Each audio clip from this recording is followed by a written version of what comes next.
People are very angry with this administration. Abducting young people is not a solution. You must address the cause of the disquiet, of the discontent. Why are people aggrieved with this administration? That must be dealt with. Abducting these children and killing them is not a solution.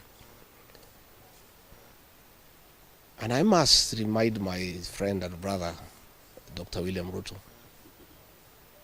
that since independence, no government has ever gone for children. This is the first administration in the history of this country to target children for repression and persecution. Even the colonial administration, brutal as it was, it never went for the children. And the question the president must address is simple. Why has everybody turned against you and the administration in only 2 years? That is what you need to interrogate instead of persecuting these children. Again, he must understand the law of nature. Nature abhors vacuum.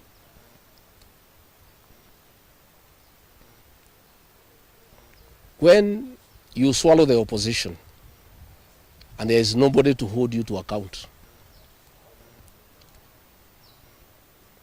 when you capture parliament and other institutions of oversight, since nature abhors vacuum, other formations will emerge to oversight you and hold you to account.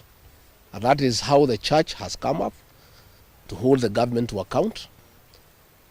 And that is how these young Kenyans have come out to hold the government to account.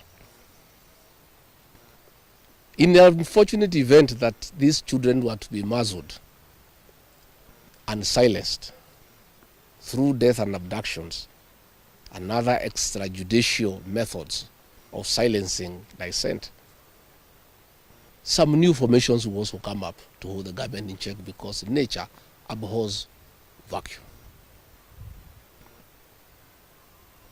So the amount of repression that is going on in the country is unparalleled, it is unprecedented, and it needs to come to an end. I have just learned we have a prayer meeting in Shamata Ward in Nyandarua tomorrow. We have a farm. The residents of that ward normally meets once in a year for prayers to close the year. We have prayers tomorrow. And the police commander there in that county is intimidating leaders to cancel those prayers, that they will not be allowed to take place, that they need a permit. I want to tell the county commander in Nyandarua that you don't need a permit to hold prayers.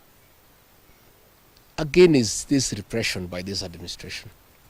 Even if you stop the people of Nyandarua from holding prayers, that will not change their political views of what they think about this administration. I want to say the prayers will go on. I'll be in attendance with the residents of Shamata. And if the police want to come and stop the prayers, they can go ahead. But that will just enrage the people even more. And those tactics of using police to stop prayers were tried by the previous administration. And the president knows how it worked out. You just agitate people more. You make people more rebellious. There is no need for police to interfere with people's rights of expression, of association, and the freedom of worship. So I want again to ask the Inspector General of Police to tell his county commander in Nyandarua not to interfere with the rights of the people of that area to hold prayers and to congregate to pray together, because those rights are guaranteed in the Constitution.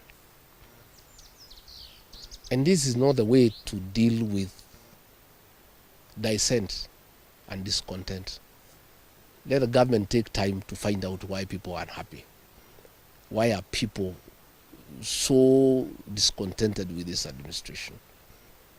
But try to stop people from meeting, from congregating will not solve any problem. It will just magnify an already bad situation. And I can tell them it will not work. It's an exercise in futility. So good people, I just wanted to make those remarks about abductions, and I can answer one or two questions if there is.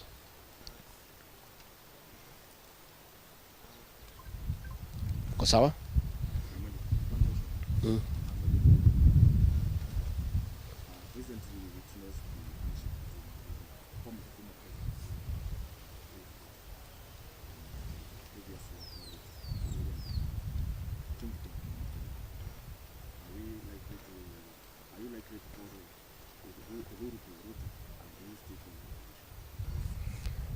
I don't know whether Uhuru is going to Ruto. I don't have such information. But I have said many times the people of this region don't follow leaders. It's leaders who follow the people. I don't follow anybody myself. I only follow the people. I have said I have very extensive consultations with the people of this region so that we decide what is our political destiny. That consultation is ongoing. It's going on. It's very extensive. It's very thorough. And it's what I'm doing here. When you walked in, I was having some consultation, and I continue to do so. I'll never follow anybody. I'll always follow the people. Yeah. Thank you very much. Asanteni sana.